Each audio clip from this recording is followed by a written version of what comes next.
Hi, friends. I'm Michael David, and welcome to Down Pepper Tree Lane. These are my memories of the 70s, 80s, and 90s. I'm an antique dealer, and we're going to start with a collectible called Wacky Packages. And here they are. As a kid, I collected these in the 70s. If you talk to lots of 70s kids, they know about this, but a lot of people don't know about them. And they are stickers. You could put them on a window or something, but a lot of us liked to keep them like this so you could trade them. And we took them to school in lunch boxes and traded them around. What is a wacky package?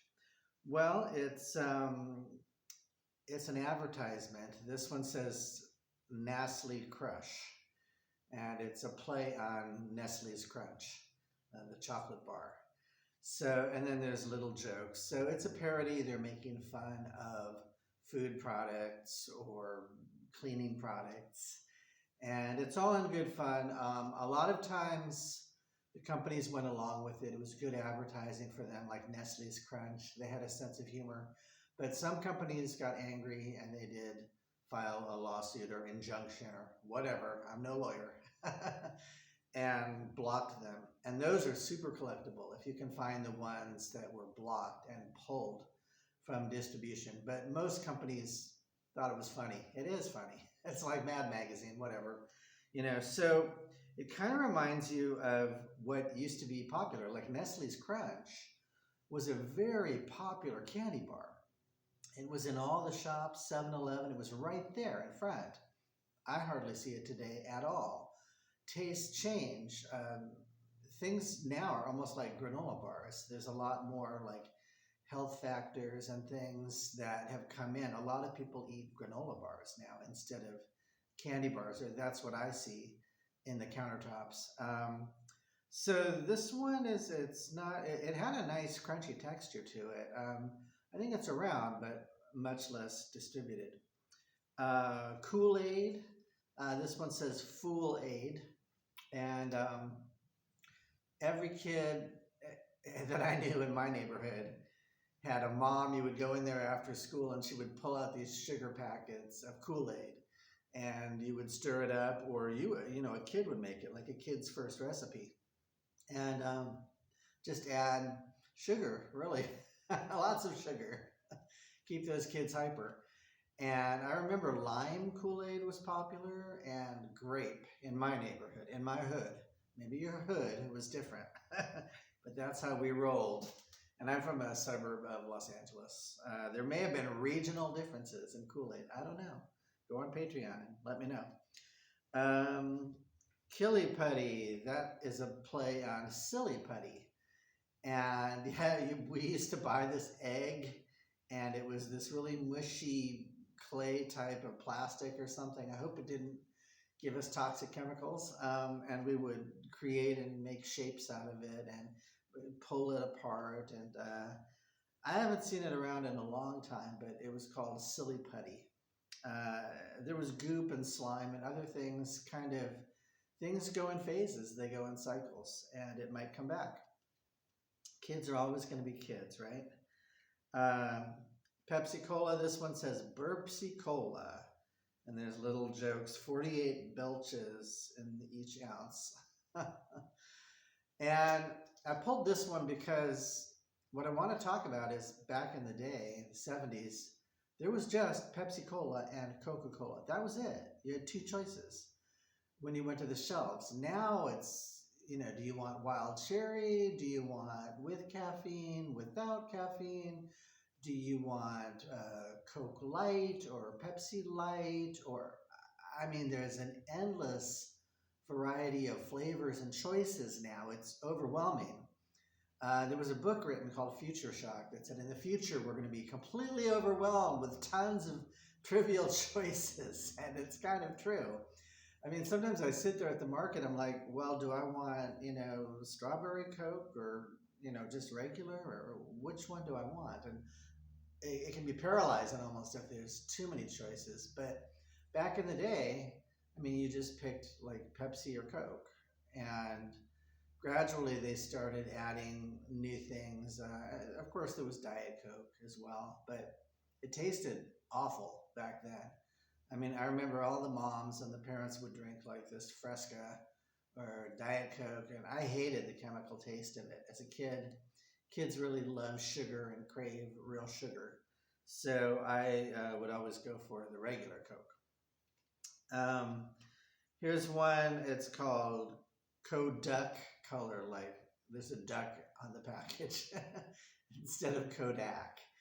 And yeah, people used to buy packages of film, and then you would load it into a camera, and you had to be careful not to take too many shots, or you're like wasting film. Now you can just snap off tons of digital ones and just erase it.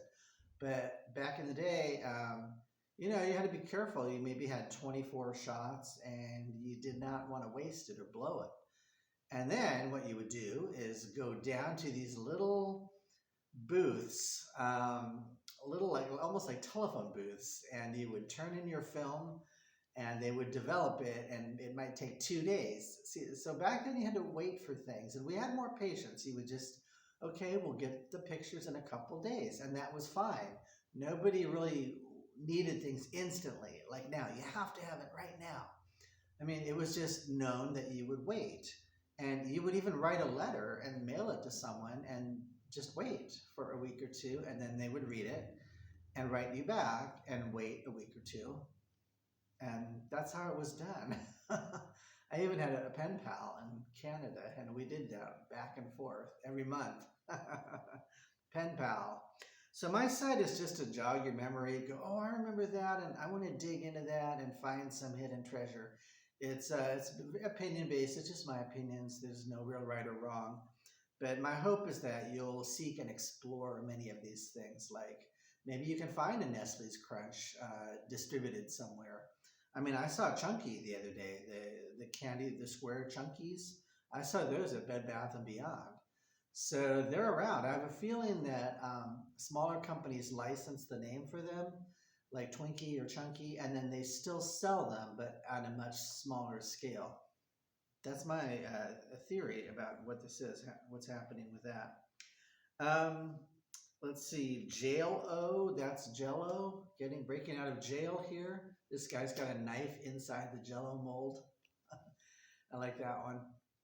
And every kid in my neighborhood, once again, usually a lot of the moms stayed at home still in the 70s. The dads went off to work all the time, but it was starting to change rapidly, I was noticing. And there were a lot more divorces in the 70s, and both parents were starting to work. So I think I was in that group where it was changing very fast. So Jello was made real quickly by, like maybe the mom or an older sister, or the kids would start to make it. That would be, once again, be an introduction to cooking, or the first recipe we might have made was Jello. It's kind of hard to screw it up, but I guess you could screw it up. And then you would make a mold sometimes with it. And that was kind of a fun dessert. Or your grandma might make it and put like marshmallows in it and nuts and all kinds of interesting things in Jello and serve it to you at the picnic, and it would be orange or whatever. Thanks, Grandma. The last one I'll do is Cheerios. This is called Laugh-A-Lows. And once again, I mean, the breakfast cereals, it was just one kind of Cheerio back in the 70s. Now it's like Honey Nut, or, do I want this kind or that kind? There's many different varieties and choices. That's all fine. I mean, in a way, it's really great that we have more choices, but sometimes it can be a little overwhelming. So this was a simpler time, and there were many different kinds of cereals. Cheerios is one of the few to survive. Now they seem more like healthy granola type of things that I see on the shelves, but back in the day, it was Frosted Flakes, Rice Krispies, Cheerios. And if your mom was nice, she might let you have Fruit Loops or Captain Crunch. And there was a really funny one. It was called Count Chocula, which was like a chocolate puff, or a Frankenberry. and me and my sister would like decide, do we want Count Chocula or Frankenberry? It was sugary stuff, but we'd only get it every once in a while. If we were good kids, as a treat, we might get something like that. Anyway, Wacky Packages, that's my memory. They're very collectible. You want to try to get the original series if you can. If not, then you get the updates, but definitely these are collectible. You can buy, sell, and trade them, and there's a whole market and group of people like me that are into them. Thanks so much for joining me. I'm Michael David. Like, subscribe, and Patreon. Thank you. Take care. Bye.